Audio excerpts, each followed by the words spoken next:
Hello and welcome to the Audio University podcast. Today, I'm joined with Grammy-winning mixing engineer Jon Blass. Jon, you have created a career that is really surrounding gospel music, and I think there are a lot of fun challenges, technical challenges that come along with that we might discuss a little bit later on. But first, can you just give us an idea of what the typical project that you work on might look like? Sure. Yeah. My scope is almost always just in the mixing realm. So usually the tracks are produced and recorded before I know that the project is happening. And then they call me, send me the tracks. And my goal is to deliver a mix that matches the artist's intent and has the right amount of, punch and vocals and space and all the things that you need in a mix, back to the client so that they can release something that really showcases the work that they did. Gospel music has a wide range of what that looks like, because really it's a genre defined by both style but also lyrical content, and so some of it is very church gospel with a live band. A lot of times it's recorded live, like in front of an audience, and other times it's studio cut with stomps and claps, and other times it's 808s and more of a hip hop thing. So it kind of has a bit of a range, but almost always the staples are very prominent background vocals or choir, and yeah, and yeah, it's a lot of fun. It's a wide Nice. range, which Yeah. I'm thankful for because it keeps me on my toes. Yeah. Yeah. Well, and I heard you in a different interview say something like you're trying to, it's like a science project without a manual. I think, Yeah, yeah, sure. Yeah. right. And which was really cool. And I think that's something I believe our listeners will be interested to hear. So it does sound challenging though, because you said most projects or many projects are recorded before you even know they exist. Mhm. If you could change that and you could talk to the people recording these things, especially the live recordings, Yeah. what tips would you give them to say, hey, before you send it to me to mix these live recordings, make sure you record it like this? Yeah. I honestly, one of the biggest things for me is like, w- if you're doing a live recording, what's the point of doing a live recording? It's not so you can get a good piano tone. It's so you can get an audience response. So I get more projects than I'd like that have one stereo pair of audience mics. I've gotten projects with no audience mics. I There is a lot you can do with a lot of things to enhance sounds, to make them feel bigger, to audience, if you want it to be natural, needs to actually be recorded audience. And so that is, to me, the biggest thing. Like, what matters when you're capturing a live recording? Audience, drums, vocal, lead vocal, Hmm. and that's really what I care about. So, if you don't have those things, then you're going to be very limited in how much of a live space you can create. Um, and in that same line, I get a lot of projects where it seems like during post production, when they're doing overdubs and fixes, they don't have the audience mics on. And so they think they can replace a lead vocal in a spot where you really can't replace the lead vocal. Hmm. Explain that a little bit I- more. What's the challenge with doing that? if you, well, specifically, like worst case scenario, you have a section of the song where it comes down and it's just the lead vocalist and the audience, and they are, maybe there's a pad or piano or something as well, but they're just vibing with the service, with the congregation there, like, and they do a lick and it doesn't go as they planned, and they're in the middle of talking, or just doing a down section. Audience is responding, like the whole point of that is the audience, you hear the audience worshiping or cheering or whatever. um and then they're like, oh, I want to fix that line because that's not the ad lib I really intended to do there, or I stumbled over my words, let me just fix that. But if you fix that, you have to get rid of the audience because that sound is in the audience mics as well. Yeah. And so, yeah, like, what's the point? Do you want perfection? Probably shouldn't be doing a live recording. If you want a Yeah. live if you want that live sound, that you're going to have to accept some imperfections in the vocal to allow yourself to have the audience response that you're looking for. So Hmm. that would be maybe the worst case scenario, but there's tons of spots, even when the full band's going or whatever, when it's hard to hide it. So yeah, That's it's easier fascinating, with a full though. I band hadn't score. even considered that the audience is it's an instrument. It's going to Yes, be captured somehow, even if you it don't have is. audience mics. That's probably still a challenge, right? Yeah, Bleed absolutely. from the Everything audience bleeds getting through. into every other mic, right? Yeah. Yep. Everything from, they got a loop track playing in the house, and then they decide they don't want the loop in the first verse. You got the loop in the first verse. I mean, Yeah, like, it might sound roomy now, but you still have it. So, yeah. So that kind of stuff just has to be really thought through, yeah. um, beforehand with a live recording, because you can't change everything in post production. It seems very, very challenging. If I were to try to pick the easy route, I would say let's get into a very controlled environment and Yes. and get the nice clean tracks, and we can Yes. overdub to your heart's delight. But it also seems like capturing the energy Mhm. of that experience Yes. And that's could be the very that's the rewarding. point. Yeah, yeah, Exactly, exactly. And a lot of this music is music for the church, right? And so, right. like, where are they playing it? How do they want it to be heard? Where is their artistry? It's like in Sunday morning services. And so to do that not in that setting feels off Hmm. to some of these artists. And so that's where they thrive. Yeah, And honestly, some of them sing a lot better and perform a lot better there. And they also, a lot of these church services are kind of, they flow. They go wherever the spirit leads them, kind of thing. And to be restricted to a studio doesn't have that same experience, doesn't have that same vibe for them. right. So yeah, so we work with that to make it, and there's a wide range of how live do you want it and what is it supposed to sound Sure. like, and but that's all the I could challenge for totally sure. see that, though. It's Yeah. like having a comedian, a stand-up comedian, do a set in a vocal booth or something, right? Right. Alone, Right. nobody's laughing, no There's no feedback. there's Yeah, no yeah, feedback. Right.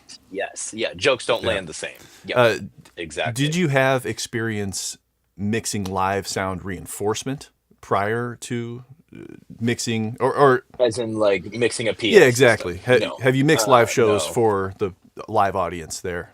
No. Okay. No. I'm not. And honestly, that's a completely different. That's a whole other set of Right. problems. So yeah. But no, that live sound is not something I've done much of since college, really. So um yeah, not something I enjoy, and not something that I've pursued at all. Yeah. So Well, yeah, because I, you've I got to stay here. manage all of that madness, and there's Hmm. feedback to consider and all of these different things. But um, Yeah, yeah. A good PA engineer is important for live recording too, because if you have feedback throughout your whole thing, or if the PA's screaming loud, you're not going to get any audience response anyway. You're just going to get the PA mics. yeah. You know what I mean? Well, So and I mean, you remember from yeah. college at least, like mixing Mm, live is it's way different because the thing itself exists yeah. in the room, and you're sort of just accenting that and Hmm. complementing it. But Yeah. if I've listened to tracks that are recorded live, and they have this Hmm. sound. It's not necessarily a good sound when I'm trying to mix something that, especially if I want it to sound Sure. like it was recorded in a studio. Yeah. How do you how do you approach live tracks differently from studio Hmm. tracks, aside from the audience mics, or maybe even including that because Yeah. it's all a part of the picture, right? It is they all have to work together, for better or for worse. Um, a lot of what I hear you saying is sort of almost a fidelity kind of Mm, thing. Which, yeah, you're not going to get the same experience by, cutting on a good studio condenser mic versus a SM58. Um, you also generally have them sort of screaming into an SM58 with monitors blaring at them and drum bleed. And, like, it's not, you can't get the same fidelity. I think of it as a darker sound. Like there's just a Hmm. lot less high end on Yeah. it. The high end is all cymbals anyway, but like, a 58 sounds different. So that just changes how you handle the frequencies throughout the rest of the mix too. If you're not going to have a super bright lead vocal, then like what covers those frequencies and how do they interact, or do they just seem really bright because the lead is darker, or all those things. It's all production dependent, Yeah. but that's maybe the biggest difference between doing a studio track versus a live recording for me, is that like how the lead vocal interacts with all the other instruments. Because that's sort of the guide a little Hmm. bit. Like you don't know how much high end to put on a snare drum until you hear a lead vocal and how they interact together. And what all the other production is, if there's synths and bright synths or dark synths or pads, all that stuff has to play together. So creating the right space. The other thing is that they're generally just extremely dynamic. So I mean, there's times when I'm starting volume automation before I have all the tracks unmuted. Hmm. Like I'm just you can't make it sound like a mix until you start volume automation, because it's just way loud and way quiet. And so and they're long. So you gotta, Yeah. kind of ride the whole crescent of the song and get your way through it. And yeah, I'm like, I don't even know where to put stuff until I can sort of get us like a little bit evened out Right. here. So yeah, so that's a big difference for me Wow. too. So using volume automation before you even bring up all of the tracks. So Hmm.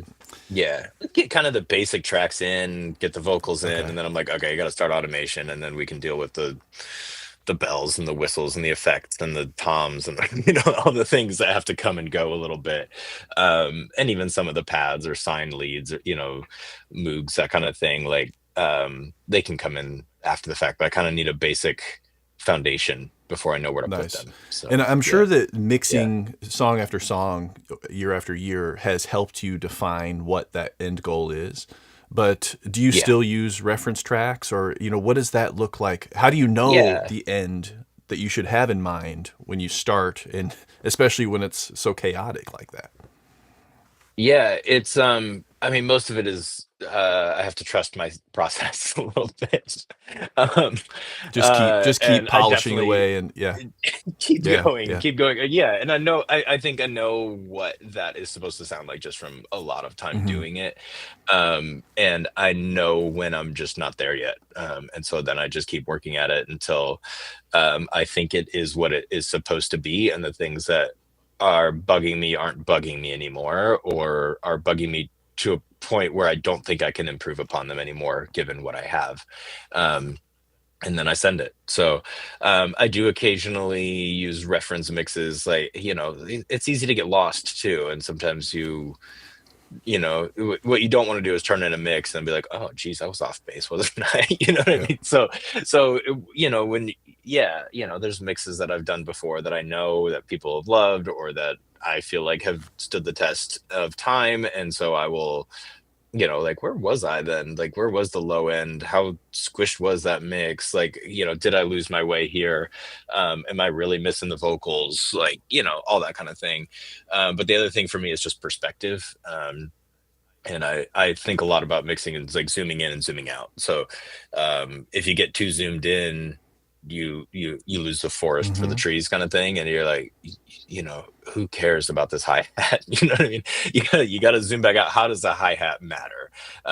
And so I will definitely take a break or go do tweaks on another project or something and come back. Um, my day flows in a way where I'm like, okay, get through some basic things, and then I go eat lunch, and then I come back and have a different perspective again. I also switch it over to my little speakers a lot, and I'll work for a long time on my little speakers, which are not in front of me; they're off to the side in the room, and um, they feel different than my main speakers, and it gives me a different perspective and keeps it quiet, and so I can know like where.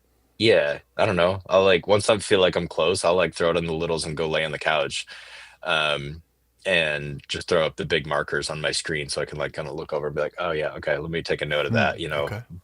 Bar 103, what happened there? Something feels wrong. Then I can get up and come back. Um, But yeah, that zooming out, that perspective, what is it like to just sit and listen to this song, um, when you're not thinking about things or looking at it?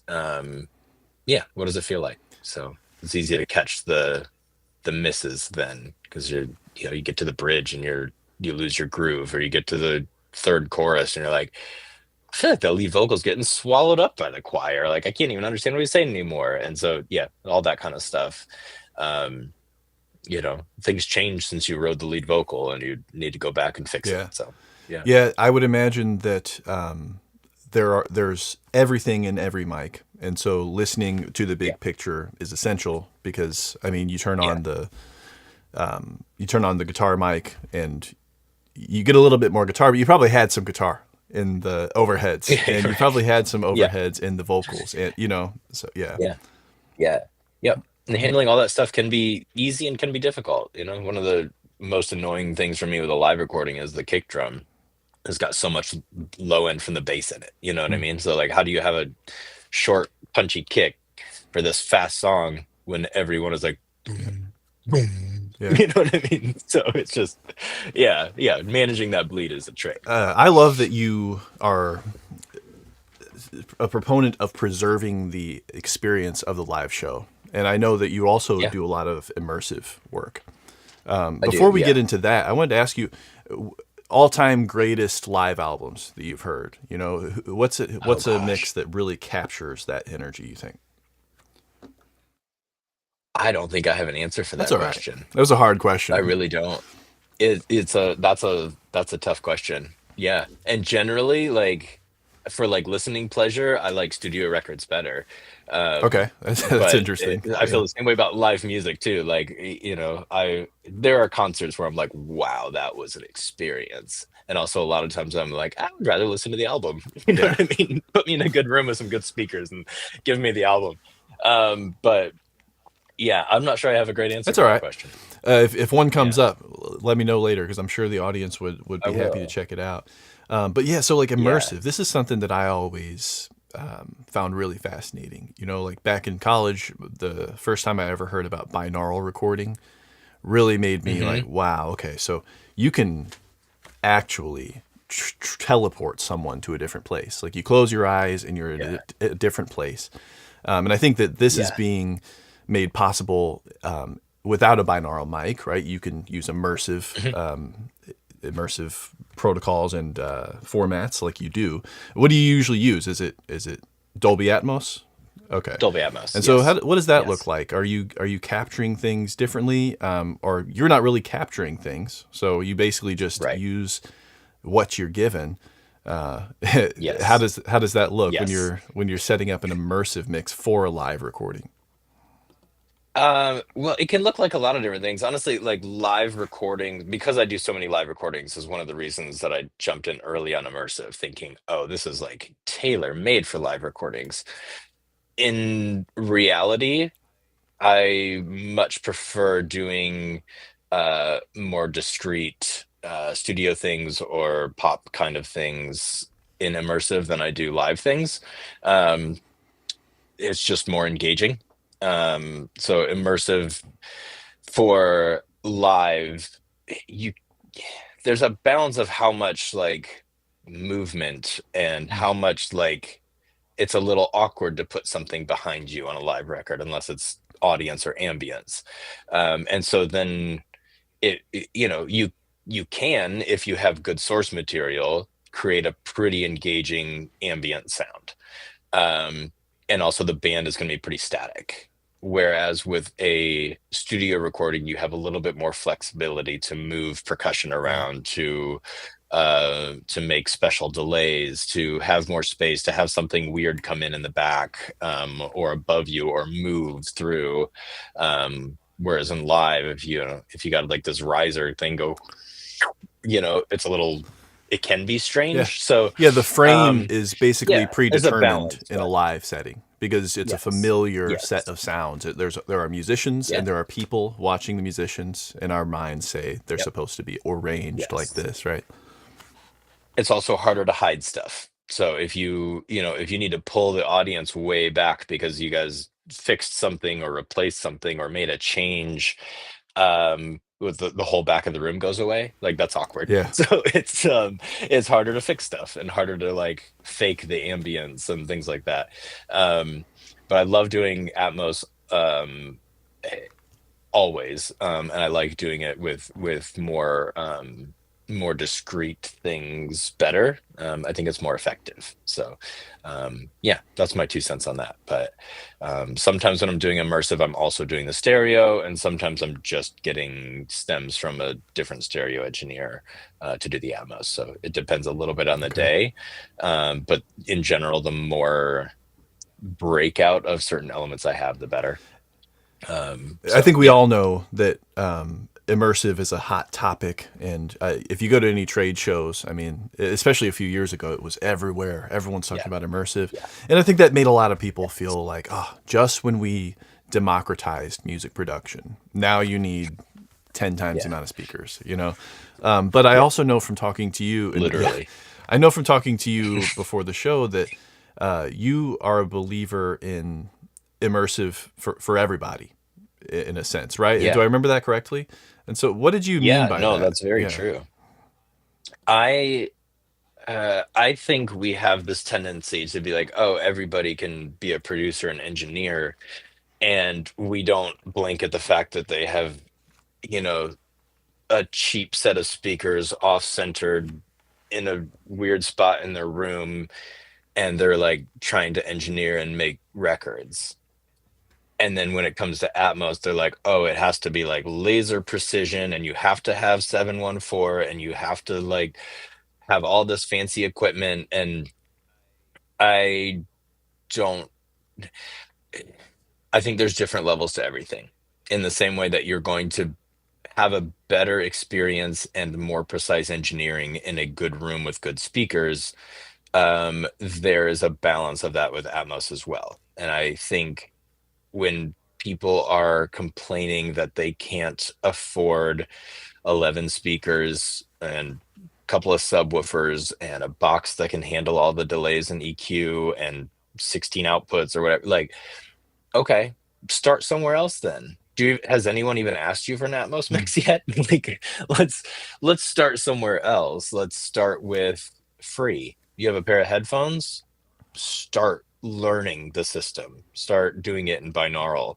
I do not think it's wise to mix Atmos without a room, um, but you can certainly learn how to yeah, do it, and you can certainly experiment, and you can certainly learn a lot about how it works and why it works, and make all the mistakes before you spend a bunch of money on speakers, and on installing those speakers and hanging those speakers and all of that stuff.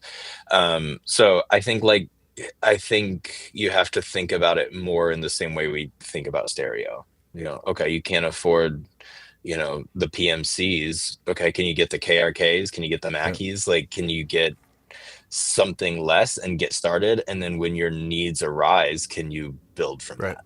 Can you sell those and buy the next step up? And I think the same has to happen for Atmos Yeah, too. because So I think that's a yeah. common narrative, which is I have monitors, but I don't have even acoustic treatment. Well, then I would spend Right. a lot of time mixing in headphones and then experiment with the Hmm. monitors and make mistakes. And Yeah. then when you're at that level, you can upgrade. And I'm Yes. sure you're still Yeah. upgrading, right? I mean, there are things Of you course. you Of can't do course. without going to a different room or something. Yeah, and my room is not huge, which honestly works pretty well for Atmos. You don't want a giant room necessarily for Atmos, but yeah, I wish I had taller ceilings. I wish I had a little deeper room to absorb a little more low end. And also the room is pretty good for what it is, and I know it really well, and I can be quite effective in here. So there's a balance to everything. Yeah. Like, yeah, do I want bigger, better, nicer? Absolutely. Doesn't everyone? And also, I have a really good system here that works really well for me, and serves my clients well, and it's really the goal. It brings to my mind this concept I heard about from a guy, Thomas Gurna, and he does a lot of like immersive research, and Mm, he was talking about how there are limitations in stereo that are sort of they're taken off when you open up the canvas to have a wider canvas, and so mhm. it seems in line with what we're talking about because practicing in stereo, and then giving yourself the opportunity to mix with more speakers, aside from that ability to have movement like you described with studio Mhm. recordings, I think there's probably also an advantage in terms of like space, you know? In a stereo mix, Yeah. there's less space in terms of there are two drivers trying to do everything. And then when you Yes. open it up, even in live sound, then when Mhm. the environment is predetermined, audience behind you, performers in front of you, do you see that there's an advantage with immersive to have like more bandwidth in a way for each speaker? Yeah, when you think of it in in those terms, yes, there's clearly an advantage, right? You are trying to fit less stuff into a small space. You have a bigger container to fit all your stuff. Yeah, Um, in practicality, stereo eliminates a lot of pitfalls that Atmos opens you up to. Um, More speakers, more problems. Like you got um, a lot of uh, a lot of phase negotiations to handle. You have a lot of decisions that could be poor decisions that you can't do in stereo. okay, Um, yeah. So, yes, it gives you more freedom and more and a bigger container to fit the stuff, which is really fun and nice. It also it is absolutely more difficult to do well, and has way more pitfalls. Way more. yeah, It's not an easy thing to navigate. 10 times Yeah. more, just like the speakers. Yeah, Yeah, exactly. my Exactly. thought would have been that starting in mono, if Hmm. you can master mono, then Hmm. stereo will be a little bit easier, or at least you'll have more tools that you Sure. developed in mono mixing to apply to stereo. Do you Yes. find that that's true from the development from stereo to immersive? I think, yes, I think the more tools you have in stereo, the better equipped you are to handle Atmos. Absolutely. Um, and also it is a different animal and a lot of the tools don't work. Um, uh, you you have to fundamentally think about it differently, be, because of how the system works, because of the loudness requirements, because of um, the phase relationships. Um, it can be a bad idea to treat Atmos with the same things you did in stereo. So even printing stereo stems can really be a detriment in Atmos because um, of phase tricks to make it wider in stereo. Things like that Yeah, don't necessarily translate that well when you have more speakers involved or when you want to move it outside of the left right. So it's fundamentally different, and also all the basics, yeah, fundamentally different, and also the in the fundamentals are same. the same. Yeah, Does that make yeah. sense? In some weird That was way, it a does make poor way to sense. say that. Yeah, Yeah, yeah, yes. The You have to be you have to learn a lot of new skills, and also you have to be a master of the skills you learned in stereo, if that makes any sense. yes, yes. Yeah. Well said. I want to take a moment to I'll put a QR code on the screen. If you want to learn more about John, you can scan that QR code. That'll take you to his website. Or you can check him out on Instagram at Jon Blass. That's at JonBlass. I said that correctly, right? I That's didn't me. just blow up Yep. somebody else's Instagram, right? Some other Nope, that's John. me. Okay. Yeah. Yep. Yeah. So I was also interested to hear when you and I were talking before this that you sort of just fell into gospel music. Like it, I think tell us the story. How do you think your past actions arrived you here? Yeah, I mean, fell into it is, yeah, maybe a way I describe it, and also not necessarily completely accurate. Like it was guided in a way, Okay.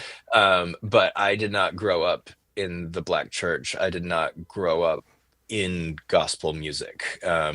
But I did an internship when I was at um, my initial audio school, my community college at a church, and mostly, I mean, I grew up in a church, just not anything like gospel music. Um, and this church had all the fun gear, and Oof. it was a big church, a bunch of digico boards, and like it was Nice. fun. Okay. Um, and when I was looking for an internship later at my 4-year degree school, it's hard to know what to do. Like I wasn't in Nashville. I didn't know anyone. I didn't know how to do that. And I ended up reaching back out to that church, and the worship pastor there was like, "Oh, you got to go hang out with this guy. He mixed my album." And I was like, "All right, cool." So I called him up, and he was like, "Yeah, you can come hang out. I don't care." So he let me. He was extremely generous and gracious, and let me sit with him all summer. Um, Let me come on live recordings with him. We like literally I just sat there and learned, and when he left I sat with his assistant, and when he had an off day he sent me to his friends and told me to go sit on in their sessions. And um yeah, and he happened to be the biggest mixer in gospel music. And so I really got my feet wet in gospel music doing that, and I mean, we cut background vocals with Kurt Carr that year, which is an experience in itself if you know gospel music. And we like, yeah, that's how I did it. And then I ended up, after graduating, I assisted him for 5 years, Wow. primarily doing gospel music. So yeah, so it was sort of like that's where I built my skills. That's where I learned what I wanted things to sound like and how to get them there. And so yeah, when I decided it was time to be done as an assistant, and had some other opportunities come along, it really was in that space, because that's where I had been in, building my clientele per se, my relationships, my skill sets, all that. Nice. And I see some comments actually. I think they know who you're talking about. So that's cool. Okay. Yeah. um, I'm curious to know, you didn't start your mixing journey in gospel. So when when you started encountering all of this gospel music, what were some things that caught you by surprise? And what things do you think stay the same no matter what type of music you're mixing? Yeah. I mean, I would say professionally, I did start in gospel music. Okay. So, there was from interns when I was still in college. That's sort of where it went. But so I wouldn't say I have like a ton of professional experience like Yeah. before gospel music. But there's projects that I do that are not gospel now too. And the biggest difference to me is the prominence of the background vocals. They're not background vocals, they're another lead vocal. Yeah. And so a lot of times in pop music and country music, there's the lead vocal says a line, and then instrument says something, and the vocal says something, instrument says something, and then maybe there's space for a delay or um, an effect of some sort. And in gospel music, it's the background vocal sings, the lead sings, the background sings, the lead sings, back and forth. And then there's also an entire band. So it's a lot more competing for the front, I guess I would say. Like Yeah. a lot more competing for what are you supposed to hear when, which is another reason there's a lot of automation in the work that I do, is because you're constantly making sure that the lead vocal is the lead vocal, and the background vocals are the background vocals, which are also the lead vocals. And then you're also hearing the interesting chord change that they did, and the lick that the piano did, and the little guitar thing that they cared about. So it's it's a lot of managing what's most prominent when, Yeah. basically. Yeah. One way you said it in one of our previous talks was that there are multiple leads, and it's similar to what you Yes. just said: the vocal, the choir, and then there are probably Yes. some lead elements to the band as well. Absolutely. Yeah. They want to hear everything, because it's all part of that sound and how that works. So yeah, there's times when I've done a more pop based mix, and there's nothing to automate really except some vocals. Yeah, Like everything's sort of like mapped out for you. And that's just not true with gospel music, and especially live recordings, things like yeah, that. So more acoustic instruments, all that need a lot of manipulation in volume. So yeah. So you bring up the faders. Let's say you just bring up the Hmm. faders of for every track, and it seems a little bit overwhelming. Things are stepping on one another. Yeah. You have. I'm going to give you a scenario. You have three options. You can use Hmm. like clip gain or some sort of automation at the beginning. Hmm. You can use EQ or you can use Hmm. compression. Which one do you use first? I mean, you might have a scenario Hmm. where each one would be helpful, but if things are just overwhelming, tracks are stepping on one another, what do you reach for first?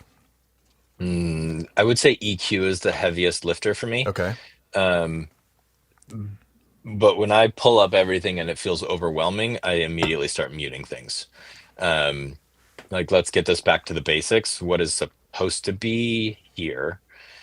And then it's a lot of, okay, let's rebuild it back in. How do we change the EQ and the volume and the panning to make this make more sense? So, Okay. um, yeah, I view mixing as tearing down and rebuilding a lot. Like, Yeah. if we build it up, if it comes built, okay, let's tear it down and rebuild it and see if it can be better. And if I build it up and it's not right, then we start working backwards. So, yeah, my very first audio teacher described mixing as trying to cut a perfect circle on a piece of paper. And like, I think that's sort of what this is like. Like, give it a first go and you're like, well, that looks like an egg. Okay, let's try again. And you gotta trim a little more and trim a little more until you have something that resembles a circle. Yeah. Yeah. And on the counter side of that, at some point you have to stop or you won't have anything left. So I see. it's never going to be a perfect circle. You can't do that with a pair of scissors. So Yeah. you have to accept what is a circle and call it good. So yeah. And it seems that I would imagine with so much leakage on a stage that you're probably Mhm. often dealing with EQs that you didn't think, that maybe a beginner or intermediate person would look at and say, "Oh, that's wrong," right? Mm. Like you're maybe cutting this thing that is a perfect circle. It's a beautiful recording, but in order to Hmm. fit with everything else, you kind of have to shave a little edge off so that it goes Oh, in, for sure. right? So you might Yeah. see EQ curves. Do you Yeah. often see EQ curves that are more than 3/6 dB? Oh yeah. Yeah, Oh yeah, yes, for sure. Yeah. There's no such thing as a wrong EQ curve unless it sounds bad, right? So the and when I say sounds bad, I mean sounds bad in the track. yeah. Yeah, absolutely. And there's a lot of, a classic example here would be like a piano in the lower, more intimate sections of a song. It needs to be full. You need the low end. You need to hear those left hand notes. You got to like maybe some reverb on it, things like that, like make it full. And then the whole band's going, and you got six guitars and a million keys and strings and horns and choir and lead vocal. And like, you don't necessarily need all that, and you can't hear the piano anymore. So I'll often either automate an EQ or drop it onto a new track for that and just have like a different piano sound during the big sections because it's fundamentally playing a different role. Yeah. It's the same instrument, the same player, and also doesn't serve the same purpose in the section of the song. So you have to change it. Yeah. So a lot of And it and automation it probably going sounds on. pretty bad. Yeah, Yeah, yeah, it's yeah. a lot. Too much automation. Yeah. It takes forever. But But it's yeah. worth it, and it Yes. sounds like that there's a reason for everything you're doing, and I think that's also an Yeah. important element. Yes. There has to be a why. I can't I can't comprehend why someone would add a plugin without knowing what they're going for or like why they're doing that. I don't compress something because I didn't have a compressor on it. I compress something because I'm trying to get a certain thing out of it or trying to tame the dynamics a little bit or trying to have it do something else in the mix is what I'm trying to do. Yeah. And same with EQ. If it doesn't need EQ, don't add an EQ, and don't add an EQ. If it needs an EQ, add an EQ. But like, why are you doing that? Um, I would say everything has an EQ for me because they all need something. Um, but yeah, there has to be a reason to do it, or you're just making it worse, in my opinion. So Yeah, yeah, yeah, I love that. So, I mean, that was the pretty cool opportunity to work with this person. yeah. Not only His name for is John Yash. there we go, Yeah, yeah, John Yash. yeah. Yeah, not trying to keep it a secret, but Yeah, yeah. everyone knows John Yash if you're in gospel music. So, yeah. So did you get your future jobs, because it seems that you are now like you're a gospel mixer, right? Hmm. And did you just love it so much that you kept seeking those sorts of people? Or I'm just trying to give people watching who maybe want to define their career Yeah, understanding of how you got into this niche, you know? sure. And I said fell into it earlier, which wasn't the right word. I don't even think it's the word you use, but I guess what I was trying to get to is that it just happens, right? And it happens based on what you do. So what you do Yes, now will impact the opportunities that you have in the future, right? Could you talk absolutely. about that Yeah. development for you in your career? Yeah, I think if you talk about like niching down or what, like that can be a very wise business decision. And it can also be a detriment as well. And I think it's both for me. I'm constantly trying to work outside of that genre as well. And also, this is a genre that I am a part of and love and have been a part of the sound of for many years. Um, and yeah, it's a great thing to be a part, and I get to work with like the best musicians in the world and so many incredibly talented artists. Gospel music it has an outsized influence on music in general. Like the way that the black church grows musicians, grows grooms, develops musicians, like that's part of the culture of the church. And as a result, they are absolutely phenomenal, and it's a blast to work on. And I truly love it. And yes, the decisions I probably downplay a little bit because I'm like, oh yeah, I was just a dumb kid. I didn't know anything, and I didn't know where I was going. And also, all of those decisions came from somewhere and were intentional and led me down this path and have and helped me build the career that I have, and the gigs that I get. And yeah, I absolutely think that when I left the nest of my assistant job, that relationship helped me get my first jobs because people knew who I was, and were like, "Oh, I got this lower budget thing. Like, let me give Blast a chance." Um, and some of those things were really successful and helped launch me as an individual instead of me as the guy you call to get mixed stems from Yash. You know what I Yeah. mean? So I think people then started to know what I was doing, and value me differently. And that's what you want as a creative, right? So yeah, it's both. And I think you can't always know exactly where you're going, and also the decisions that you're making, you have to trust that they're going to take you, if they're good decisions, they're going to lead somewhere. And if it's not working for you, then you're needing to make different choices. So, yeah, Well, it yeah. sounds like, and I really respect this. It sounds like you were given more opportunities than just working with Yash, right? So you said Mhm. that when he was off, he would tell you there's this other person, and you said Yeah, yes to those things. And I mean, the absolutely. parallel for this for me, I see some of my some of the most successful classmates that I had in college were the ones who were Mhm. always in the studio. And they weren't just working Mhm. on projects for school, they were working anytime the studio was open because they were just getting Sure. reps in. And so I think there's Yeah. something to be said about that. You probably built your network doing that. Maybe some of those Yeah, people knew you as a reliable person absolutely. because you showed up, Yep. even just to Yep, learn, right? absolutely. Yeah. And Yeah. I had small gigs with some of those engineers here and there, or got a referral for, I did some tracking right as I left, when I was, just hunting for anything really, as I was not an assistant anymore, that came from those relationships. There's it's the who kind of aspect of it, right? Like you got to be good enough to do it, and also you have to know the people and have enough rapport to get the call. um so yeah, absolutely.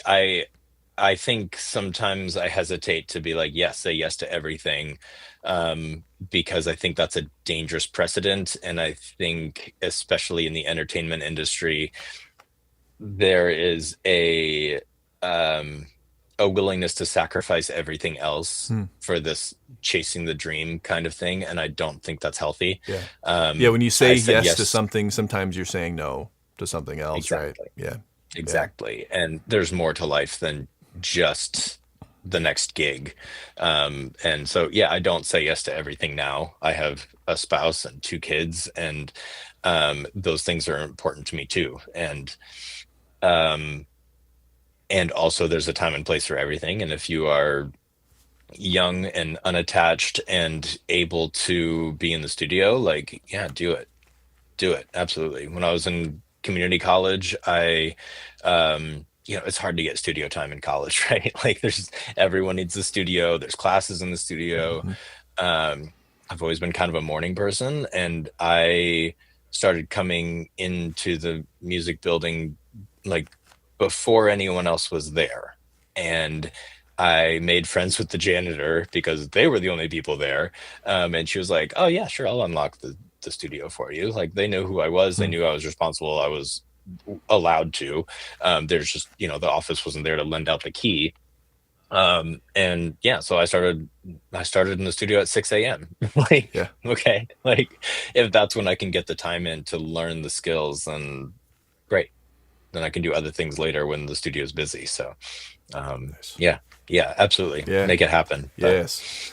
So I want to open up the floor for some questions. So I have put a comment down below. It says leave a comment with your question, but please do me a favor and put 3 question marks before the question so I can easily identify it. I'm flying solo here, trying to click buttons and move faders. As we're doing that, though, I wanted to just dig a little bit deeper into this. I don't know, just like the elements of what got you to where you are, because I yeah, think it's similar to what Audio University has started to do with our membership.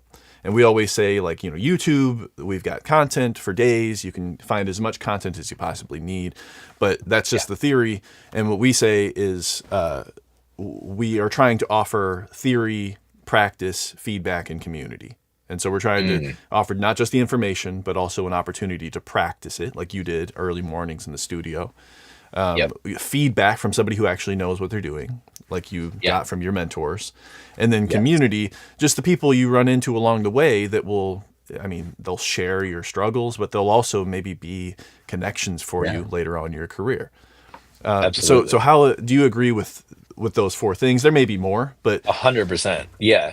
And I got a lot of that from my assistant job, right? I mhm. was in the studio working every single day, prepping sessions for an engineer who knew what he was after and had been very experienced for a long time. So I got that feedback. I got that practice time. What was the next one? Community. Yeah, we had theory, practice, feedback, and Oh yeah. community. Yeah. Yeah, so theory and practice and feedback all came from that assistant thing. I would say I was missing the community aspect in that, Okay. because I was basically a full-time assistant for an engineer. I see.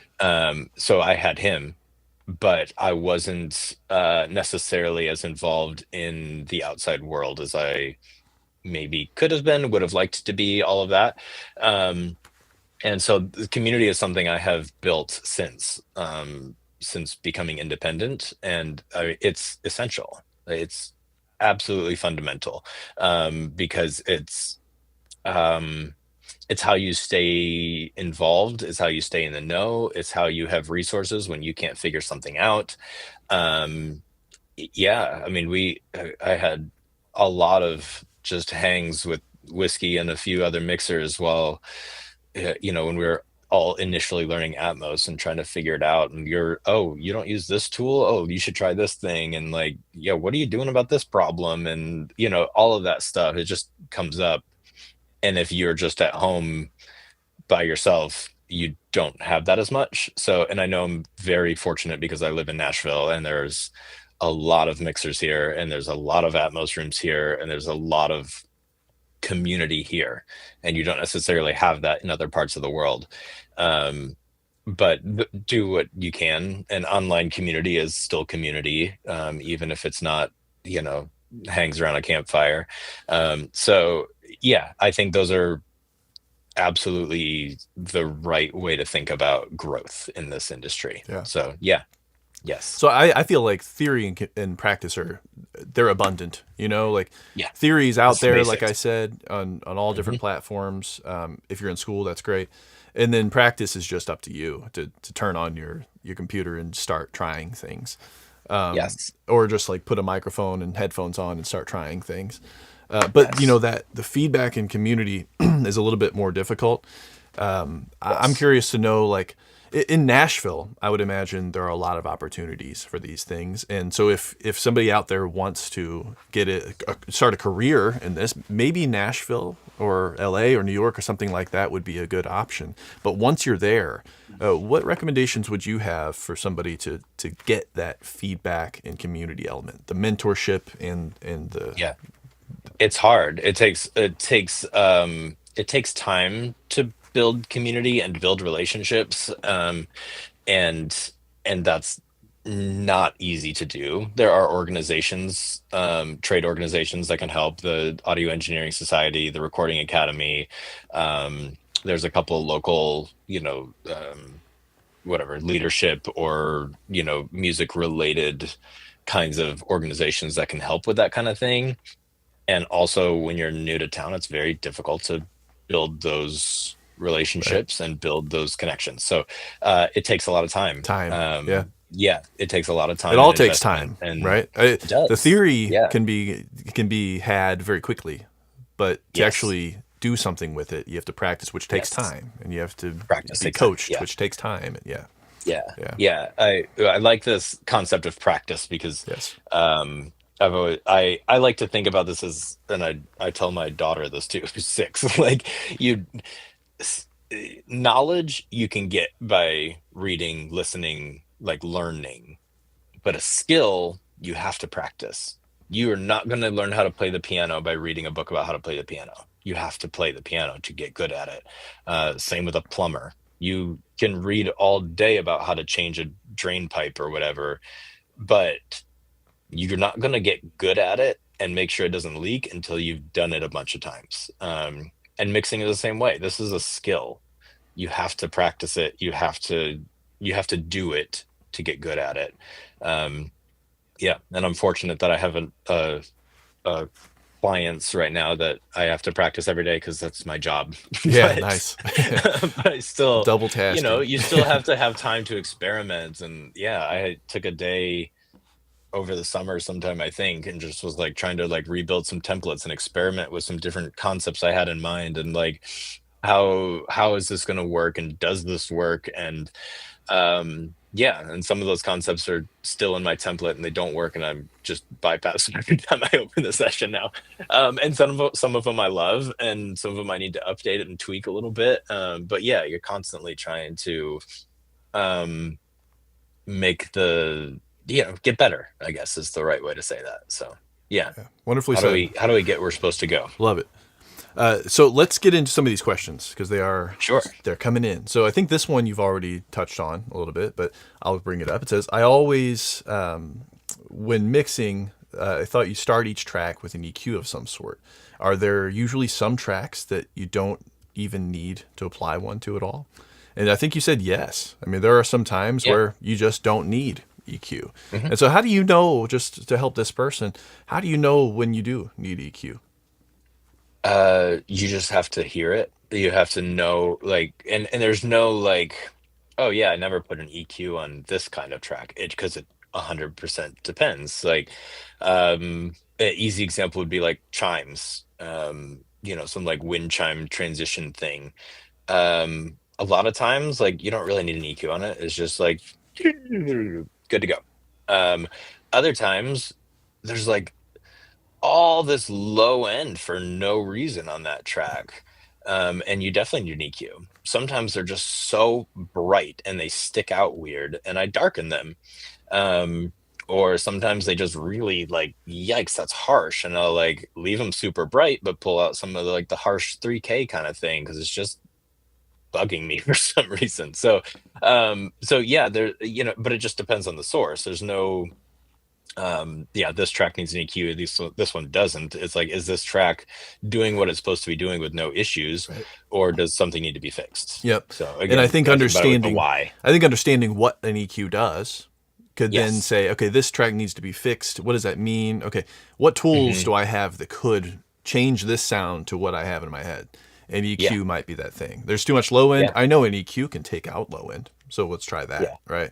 Yeah. Yes, exactly. Yeah. Yeah, and I kind of think about everything as the EQ a little bit. I'm like, I don't know. It's Yeah. just all an EQ does is change the relationship of frequencies, right? So you can also change the relationship of frequencies with distortion, or with a sample, or with a multi-brand compressor, or like there's a million different ways to get where you have to go. Just what's the right tool to get what's wrong with this track? Yeah. So And yeah. even to change that a little bit, not necessarily what's the right tool, but what's a tool Hmm. that could accomplish that? Because there are Exactly. many ways to Yeah. do it What right. feels most effective to Yeah. To me. you. Yeah. Yeah. Exactly. Yeah. Yeah. Yeah. Cool. Because there is no right. It's all subjective. It's music. Here's another question. It says, would you recommend studying sound engineering? And I mean, Mm, yes, if studying is practicing and learning, but I think this question mm, specifically means formally. Would you recommend yeah. formally training at a school or something? I have a hard time giving a clear answer on this. I did. I have a Bachelor of Music degree in recording technology. Like that's how I did my education. Um, is that the uh, it's a way. I'm going to say that. I don't think I can recommend it without knowing everyone's situation. Yeah. I think for some people, yeah, it's a great way to do it. I think for me, it was a great way to do it. I think for a lot of people, I don't know that I would recommend that. If that's, I think it's very important to recognize the cost versus potential ratios kind of thing. Like I think a lot of people think you're going to graduate with a degree in audio engineering and you go get a job. And the reality, like you could, work for ESPN or some, like there are companies that hire audio engineers. In music, we're mostly self-employed and there are very few jobs. So yeah, I have to get hired every single day basically. Yeah. Um so like how much money you're going to make versus how much debt are you going to incur, would be an important thing to think about. How much do you want to be an intern and assisting, and can you afford to do those things without, you know formal degree funding, that kind of Hmm. thing? Yeah. What kind of backups do you want? What kind of personality are you? What are your parents' expectations? Like, Yeah. if you're in high school trying to figure this out, I think those are all things you need to be thinking about. And I would also talk to as many professionals and new professionals, experienced professionals as you can, um, because I think that will help give you some insight and also some connections. So, Yes, yes. yeah, And I I think don't that know. that's why I thought of those four things: theory, practice, Hmm. feedback, community. Because I was thinking, what did I get out of school? But you'll Yeah, notice that one of them is not like degree, because I don't right, think once I've right. got, I mean, I have. There have been situations where I sent a resume to a company Hmm. and they saw that I went to college, and that probably made a difference. Yeah. But I think that The if last you're time I sent out a resume was for an internship. there you So, go. I think if you're a freelancer in yeah, particular, like the musician's probably not going to be checking your resume, no, and no. or if they do, they're probably more impressed by who you've mixed in the past and how that Yes. sounded. So I guess what I'm Yeah. saying You is get, just like the person who goes to the studio and practices versus the person who doesn't. You don't just mhm, pass the test and then you go into the next thing and you've got your ticket. It's right. the actual value, I think, of going to school would be, Hmm. if it does make financial sense for you and time sense for you, to actually go and learn stuff. Go and learn Hmm. stuff and meet people, like you said, and form those connections. Yes. Yeah. Yes. Yes. I think, I had a thought. I lost it already. Ah, But yes, my degree does not get me jobs. right. People only hire me because of the work that I've already done. Yep. They hear what I've done, they know who I've worked with, they trust that they're going to get the product they want from me. That makes it really hard when the question is, how do you get those first gigs? That I don't know how to answer. Yes. Yes. Yeah, if what drives work is other work, then how do you get that ball rolling? And Yeah. that's a challenge. Right. The So chicken or the egg, right? You need exactly. experience to get experience. Yeah. Yes.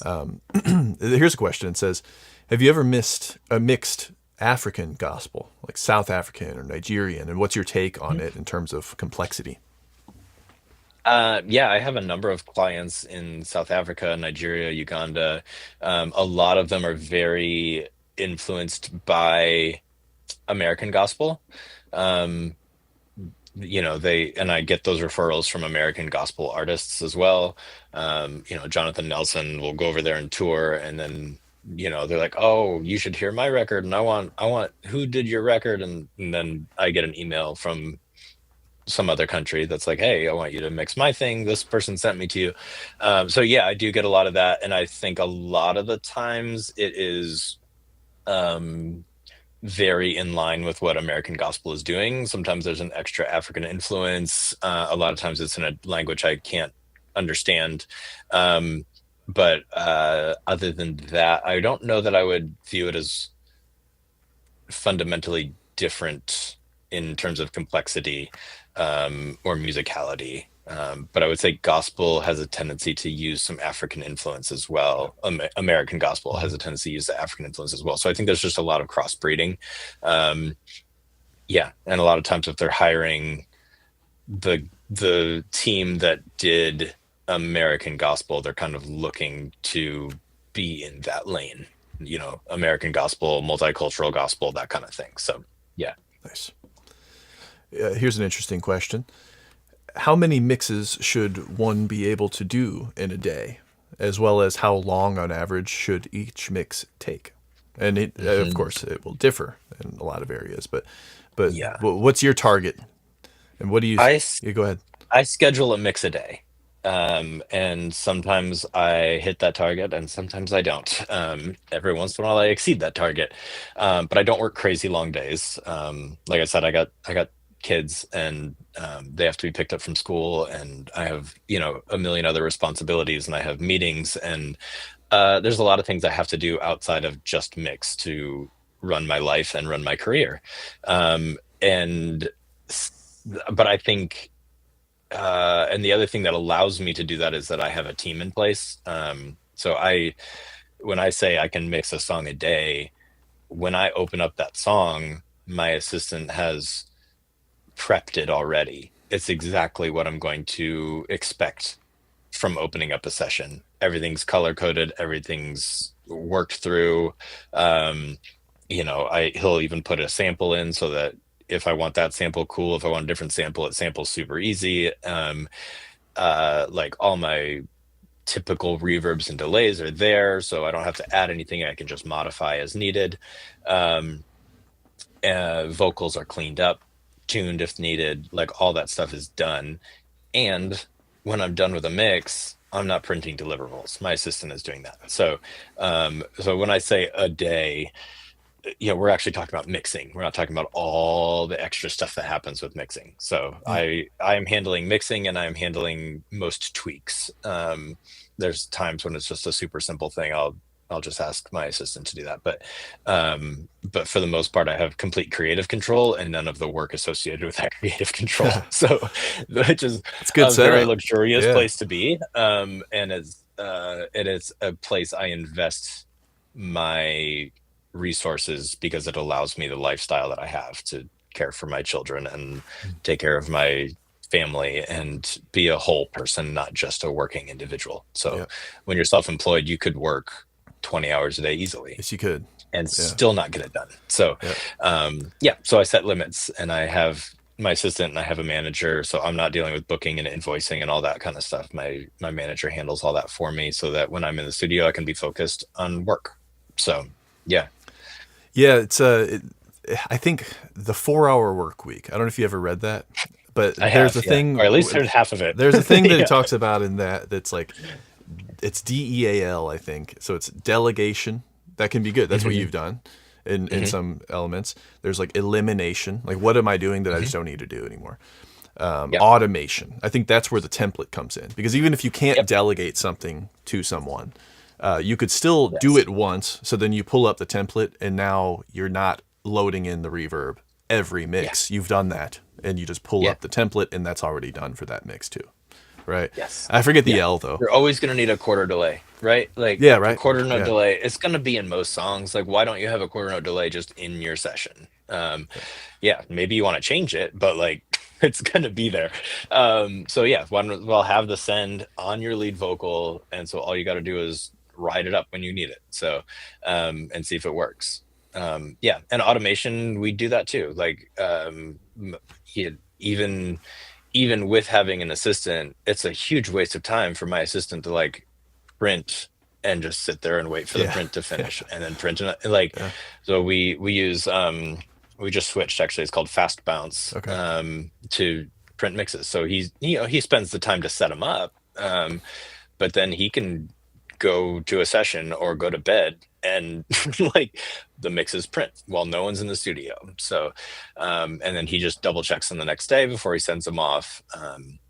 And yeah, we have software so that I know when I and my manager and my assistant know when files arrive, when they're gone, when they're done, what status we are, so that we can stay effective as a team without dropping all the balls. So Nice. yeah.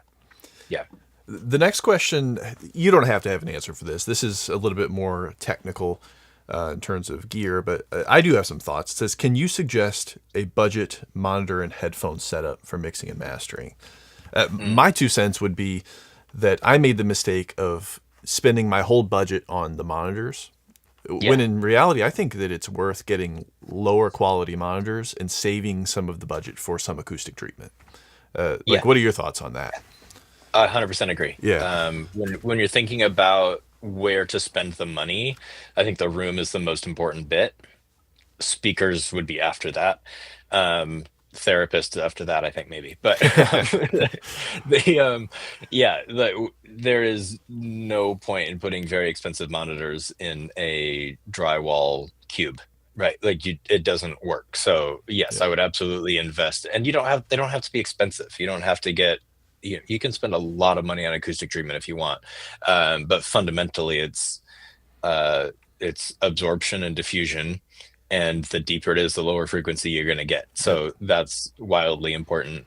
I use Atom A7 Vs, Me too. which Nice. are near field. I Yeah. had no idea, honestly. I was going to ask you.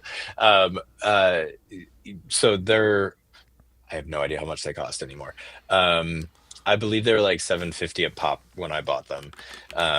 I bought the A7Xs originally, but Yeah, A7V. they're It looks like in the United States, $699.99. Oh, that's okay. refurbished. So Ooh, oh, they are more expensive. You're right. okay, okay, yeah, Yeah, $899.99 now. Wow, okay. that price went up Yeah, over the that, last yeah, few years, didn't huh? Didn't everything though. everything? Yeah, Yeah.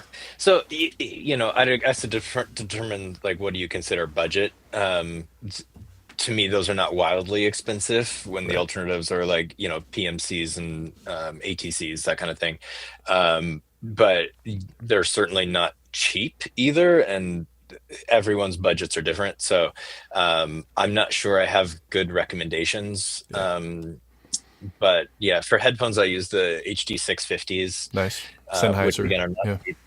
Yeah, Sennheisers, which I love. I've heard a lot of good things about I don't know how you say, the Audis, the one the yeah, Mary yeah. Mary. I've heard of that. Yeah, I haven't actually listened to them yet. I Again, think not those are cheap. not budget. Yeah, No, yeah. no, not cheap.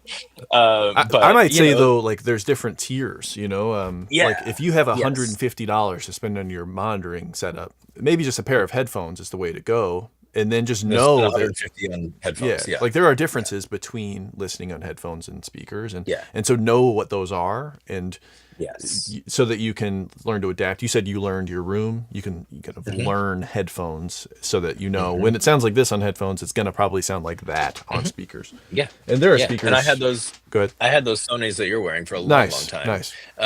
Yeah, and those are great ones. Closed back to me are more for, overdubs, Hmm. when you're a musician or a singer, that kind of thing. Yep, And open backs are going to help with better, frequencies while critical listening, I agree. but also more bleed. So it depends on what the need is and how budget it is, Yeah, or how, how what that budget actually is. So, right. For me, but it's yeah. it's I'm live streaming. I don't want sound getting out of Hmm. here, getting into my mic, so I Exactly. choose the closed back. But yeah, I agree with you. Exactly. Typically, I would go with Yep. open back if what you want to do is If all mixing you're doing stuff is that's been mixing, yeah. recorded already. Yeah. But if you need something multi-purpose, use I closed think back so. because you Yeah. don't want open back for recording. No. Yeah. Yeah. Yep. 100%. And then if you have a larger budget where you can start to look into monitors, like I said, just I would prioritize some acoustic treatment, and I've got some videos on Mhm. that for those watching. On like the first thing you should do. I think if you search acoustic treatment doesn't have to be difficult. That will Mm. probably find that video. And the first thing I would do is treat these first reflections, and the video Yes. goes into that. Yes. But you certainly don't have to have all this. In fact, this is more of like a test environment, rather Y- than a mixing environment, because there's so much Yeah. treatment around, so that I can do Yeah. some cool demonstrations. But okay, hopefully that helps. But don't get discouraged wherever you are. Start Yes. mixing, and Start where you yeah, are. it's almost like Start where training you are. with weights. Like in baseball, they put on a weight, a donut on their bat, and Hmm. they swing, and then when they take that off, they can swing so much more effortlessly.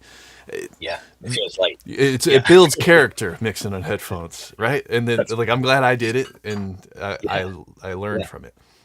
And without a great room, lower volume is helpful if you're on Okay, monitors. yeah. The less you excite that bad room, the better. So, We'll do one last question here. It's just, can you recommend any books on mixing and no. mastering? No. One that I liked a um, lot was Bobby Osinski, the yeah. Mixing Engineer's Handbook. Is that right? Yeah. Yeah, that's Yep. pretty good Yeah, book. I have it somewhere behind me up Nice. there. Yeah. But yeah. Um, I think books can be useful, maybe to generate some ideas and learn some basic concepts, that kind of thing. Again, you cannot learn how to do this by reading. So the books that I enjoy do not talk about anything technical. They are more about artistry in general Mm, and how to think about making art, and it is more I don't know, heady stuff and not actual theory of mixing. yeah. But just like, how do you, okay, I know how to do an EQ, but like, how do you think about art, and how do we generate emotion, that kind of thing. So Nice. I probably don't have any good recommendations. I don't know that I've read like a technical book since college, but I have some. I don't know what they say, but I have some. So yeah. Yeah, I agree with that. I do think that Mixing Engineer's Handbook was really nice because it finally gave me some things to try. But I could have Yeah. just tried stuff too. You know, Yeah. I Yeah. was just But afraid that I wasn't going to yes. do it the right way. But then Sure. Mixing Engineer's Handbook kind of gave me some bit of a structure. I think the Yeah. same sort of goes for like our Mixing Essentials course. Like Yes. we're going to show you a Yes. lot of things to try, and then you Yep. should try them Yep. because you don't You know should them try until them. you try them. Exactly. And that's how I feel about like pure mix or mix with the masters, that kind of thing too. Like, okay, cool. You watch this guy mix this, a number one hit single, whatever. Like, it, a lot of that is not going to translate to what you're doing every day. Yeah, yeah, But there's some things that they're doing that you're like, what if I tried that? How does that work for me? What does that do? How did he actually do that? That, those things are helpful. right. So yeah, you need more tools in your toolbox.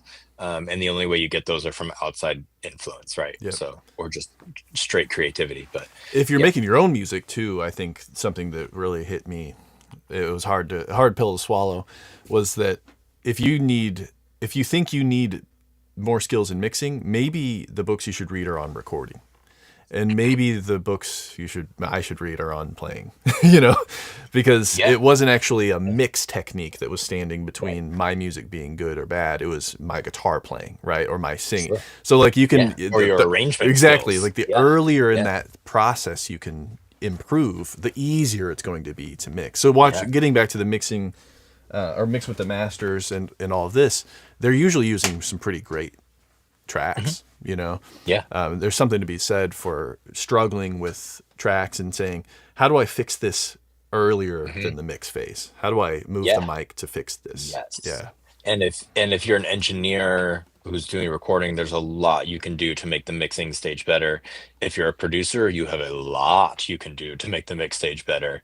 Yeah, and there are, I don't know what it's called. I don't know if I still have it, but there's a book um I read in college. It gave lots of great production tips about, like, how to double Hmm. guitars effectively, right? Like, not just play the same thing twice, pan one, pan one, pan one, pan one, but like, how can you change your voicing or the instrument to be similar but not the same? Because that's going to give you a better stereo image. It's going to make the frequencies work better together. And yeah, all of those kinds of things. Move the microphone. Like, yeah, there's so many tools, and the only way to solve the next problem is to have a different tool to try, because the same tools don't work every time. Yeah. So yeah, Yeah. yeah, having that input is very helpful, and that's where community and theory come together there too. Yes. So Yeah. yeah. Man, well, this has been very helpful for me. I'm sure for the listeners as well. Let us know in the comments if you found this helpful. As a reminder, you can learn more about Jon by scanning that QR code. Go check out what he's done, and also you can follow him on Instagram at Jon Blass, at JONBLASS. Jon, thank you for Thank you. spending the time, giving back to the community, and helping me out. Anytime. Yeah, I love it. All right. Well, until next time, I appreciate you joining, and we'll see you in the next one. Thanks, Kyle. See ya.